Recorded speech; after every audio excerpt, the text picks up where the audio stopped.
What's up, Mob Crew? I'm Chris. In today's video, I'll go over two stories that are very creepy but yet true that families experienced in the United States. So grab a blankie and a flashlight because it's Paranormal Tuesday. Today's missing person case is Ronald Coney Jr. from Manchester, New Hampshire. He will be featured at the end of my video, so please stay until the end for that. Thank you so much. And if you want a shout out in my next video, be the first person to put the missing and their details in the comments, and I will pin it at the top. Thank you so much.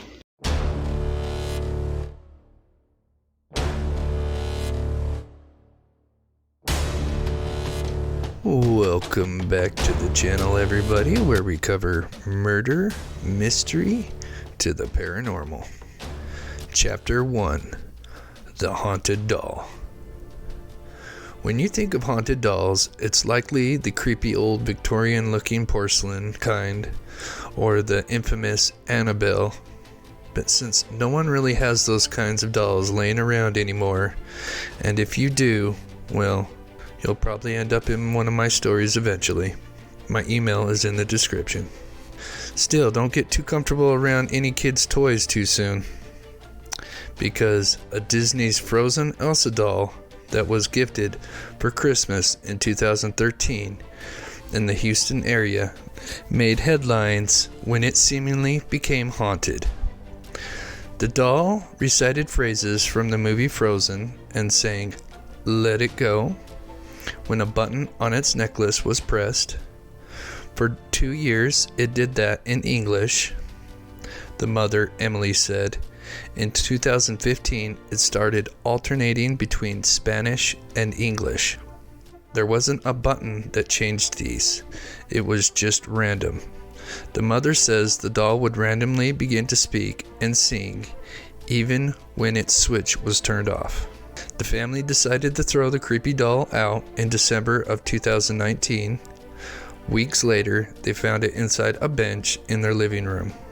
The kids insisted they didn't put it in there, and I believed them because they wouldn't have dug through the garbage outside, the mother Emily told the Houston News. At that point, Elsa ceased to sing the English rendition of Let It Go altogether, speaking only Spanish when pressed. The family then double-bagged the bizarre doll and placed it at the bottom of their garbage, which was taken out on garbage day. Then the family went on a trip shortly after, but when they returned, Elsa too had come back and was waiting in the backyard of their home. This time the family was fed up, so they mailed the Elsa doll to a family friend in Minnesota who taped the haunted doll to the front bumper of his truck. And so far, it doesn't seem to have made its way back to Houston yet, as per Emily's latest Facebook update on the creepy doll. Here is a short clip of the actual doll.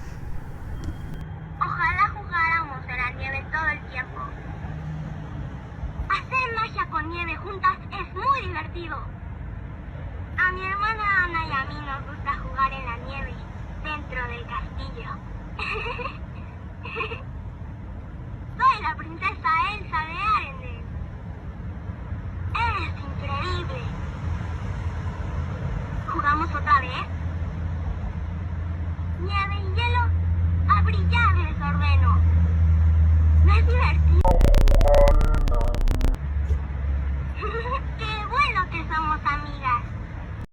So what the doll is actually saying is, if you don't throw me away, I'm gonna haunt you for the rest of your natural-born lives. Apparently the doll is saying, "Don't you want to play with me?" and other basic doll quotes, but this is not what it was supposed to say. My theory would be, I wonder if someone bought the doll and added the new quotes and songs and then put it back on the shelf in its original packaging. But it could be possible that someone might have cursed the doll and now it wants to return back to its owners in Houston. Chapter 2, Strange Calls.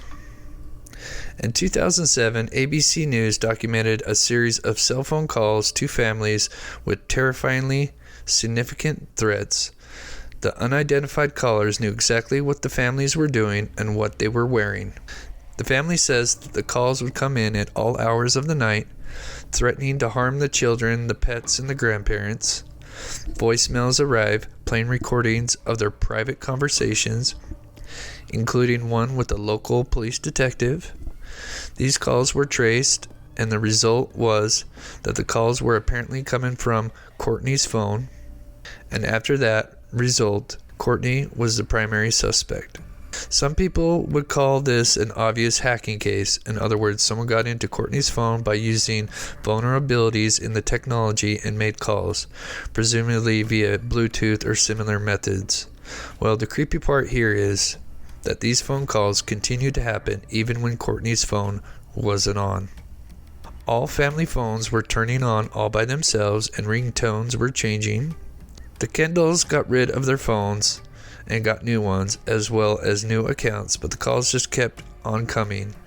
The Kendalls installed new security system into their house, and they got a new voicemail saying, "I know the security code." The Kendalls said, if we go a day without a call, that's a good day. This whole case went on for 4 months, then it all stopped suddenly, and no one was ever caught. Police said that the Kendalls maybe made the whole story up. However, that would mean that 3 families in Washington made up the same story as well. That's right, the Kendalls weren't alone with this madness, although the 3 other families were their neighbors, which opens up whole new theories for the 4 families to make this up seem highly unlikely. One of the neighbors, McKay, reported the same thing happening to her. She said that when she was slicing limes, she received a phone call that said, "I prefer lemons." McKay says the level of fear went from, "This is a pain," to an uncontrollable fear and anxiety level. The cell phone companies got involved and even partnered with local law enforcement, and a Sprint spokesperson even said, "We are not aware of the technology that would allow access to all of these phones." Although most of the activity came from Courtney's phone, her phone was not the only one doing this. Even after changing their phones, the activity continued, and local law enforcement could not find the cause or a suspect in this case. And then it all just stopped after 4 months. And this is what the local law enforcement put out in a statement on this bizarre case. Detective Ed Trier said, "At this point, we are not saying it's someone inside the family, but it's someone that is close enough to them to know this much about them. It seems like it's someone who is tied into a group, a family member, a friend, or an enemy. I hope it isn't coming from within the family because it would be a waste of everyone's time." So as theories go, some believe that the 4 families were hacked by some hacker who made it look like Courtney was the responsible party, since most of the activity came from her phone. Others believe it could be something more supernatural, a demonic entity or spirit who wanted to torment these poor families.